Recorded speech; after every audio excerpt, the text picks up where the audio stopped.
My name is Dr. Mary Kelly, and I am a lecturer in the history of art and director of the MA in Global Gallery Studies at University College Cork in Ireland. At UCC, we pride ourselves on the practice of research-led teaching. So in this presentation, I'm going to engage simultaneously with two learning objectives. One, I'm going to give an example of how I engage with research-led teaching practices in the history of art. And two, I will demonstrate to you just one approach to the interpretation of an early 20th century Orientalist work of art. In 2019, I was invited to write two research articles for an exhibition which was entitled Inspired by the East, How the Islamic World Influenced Western Art. Now this exhibition, it ran at the British Museum in late 2019 and early 2020. And the project was a collaboration between the Islamic Arts Museum Malaysia and the British Museum. And of course the show was curated by William Greenwood, who is currently the curator of Zayed National Museum in Abu Dhabi, and Lucien de Guise, who's the associate curator at Islamic Arts Museum in Malaysia. Now, a very important part of this show was the inclusion of 19th century and early 20th century Orientalist paintings. So my research formed a part of the catalogue for this exhibition, and I responded specifically to Orientalist works of art.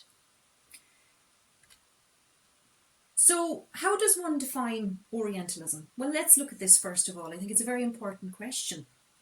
Well, in the discipline of art history, Orientalism, it refers to historical European artists' depictions of North Africa and the Middle East. However, within the broader context of Orientalism, it also lends itself to many other schools of thought beyond the history of art.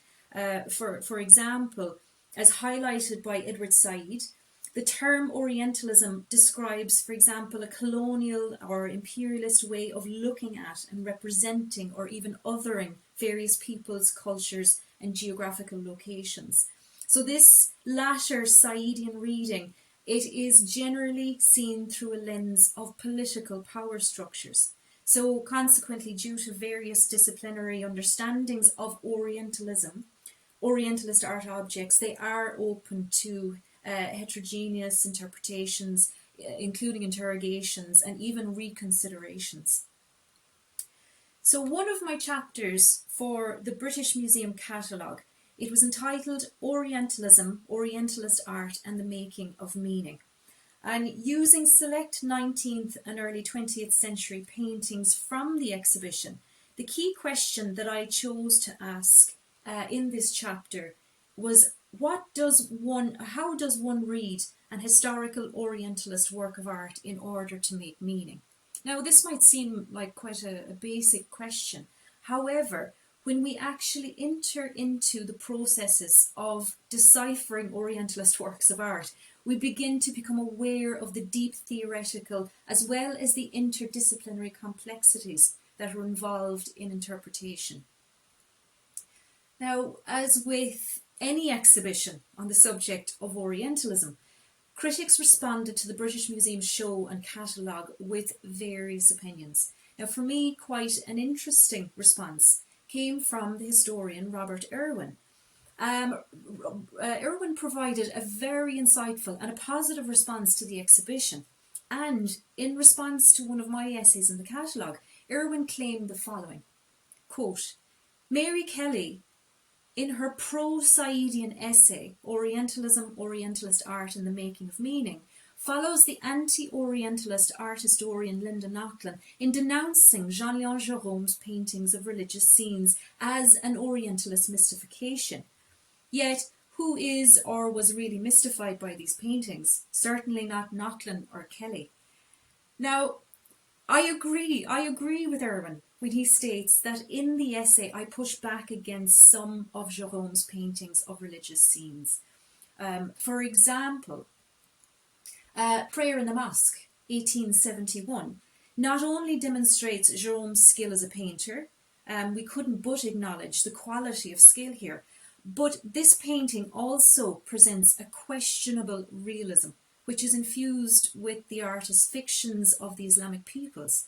Now, as Nachlan rightly claimed, for Jérôme, the Near East existed as an actual place to be mystified with pictorial effects of realness, and his strategy was to convince European viewers, his audience, that works like these were simply reflections of people and place. Now, it can be claimed that many of Jérôme's religious scenes are an Orientalist mystification. Because, for one, some of these works, for example, we're looking here at Prayer in the Mosque, 1871, they are filled with inaccuracies, historical, architectural, and even religious inaccuracies. And Jérôme is not representing reality in his paintings, but in keeping with all artists, he is producing meaning. And I certainly stand with Nachlan in this instance when she claims that Orientalist art speaks chiefly to 19th century European attitudes about the historical quote-unquote Orient. But returning to Robert Irwin's response, now where I disagree with Irwin is that the author claims that my stance on Orientalism is solely pro-Saidian within my essay for the British Museum. Now, I disagree with this view because the key point that I make in the essay in question is that it is in fact a mistake to consider all Orientalist works of art through a pro-Saidian lens. Rather, I emphatically claim that it is imperative to practice close visual analysis of individual works of art and their formal qualities in order to decipher meaning. And in the British Museum catalogue, I demonstrate this art historical approach by exploring one painting by the French artist Etienne Dinet. And Dinet's dates are 1861 to 1929.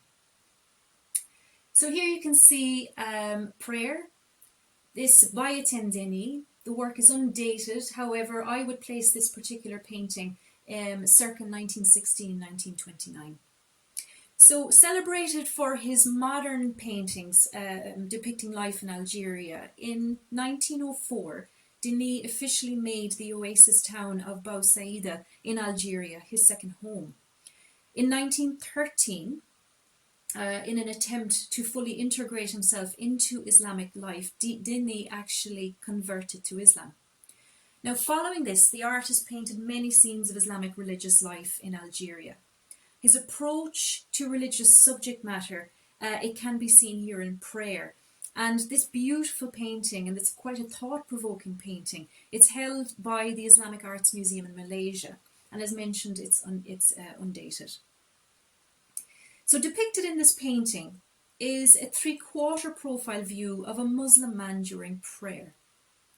The painting is presented in its very decorative original frame, which bears a somewhat garbled rendering of the motto of the Nasrid Kingdom of Granada, and the English translation here is, "There is no victor but God."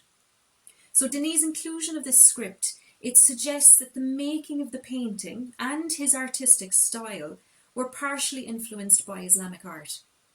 Now, although Islamic art, it encompasses very, very different media, it differs greatly across time and between nations and regions, it does have certain unifying characteristics, and calligraphy is one of the basic components.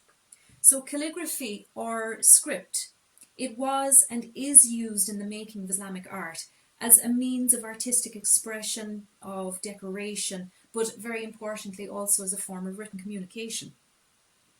So looking at the painting's subject matter, prayer is the second pillar of Islam, and Muslims are required to pray 5 times per day. So the male figure is posed in the takbir, which is the first prescribed pose of the rakha, or the movements and phrases offered to God during Islamic prayer. Facing towards Mecca, Mecca is the birthplace of the Prophet Muhammad, during the takbir, worshippers' hands are raised above their shoulders with palms open. Prayer in Islam, it is regarded as undisturbed conscious meditation on the divine. So in this painting, Dinet has depicted the worshipper in this very pious state of conscious contemplation and meditation, which is actually called tafakkur.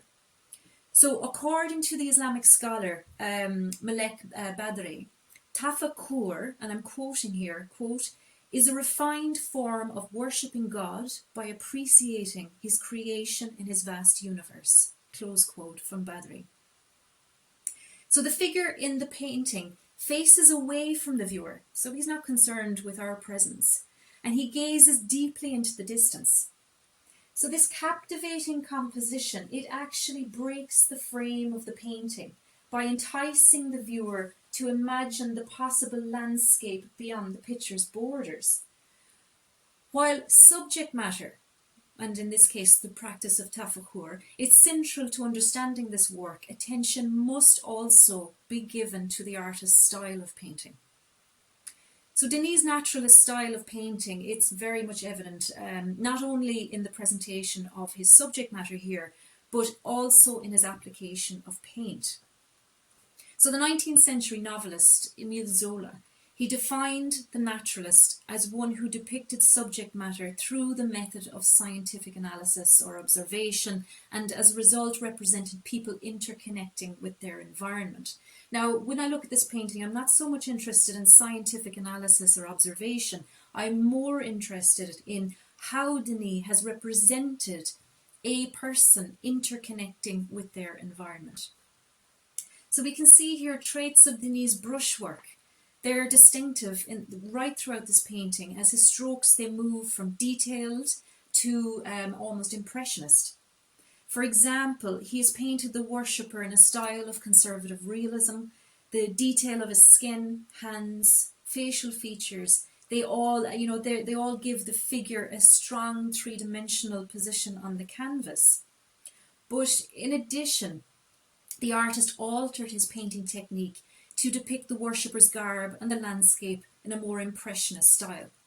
So we're seeing here the softer impressionist brushstrokes in the garments. They present a sense that the worshipper is connected to the background or landscape, which is depicted in a similar impressionist style.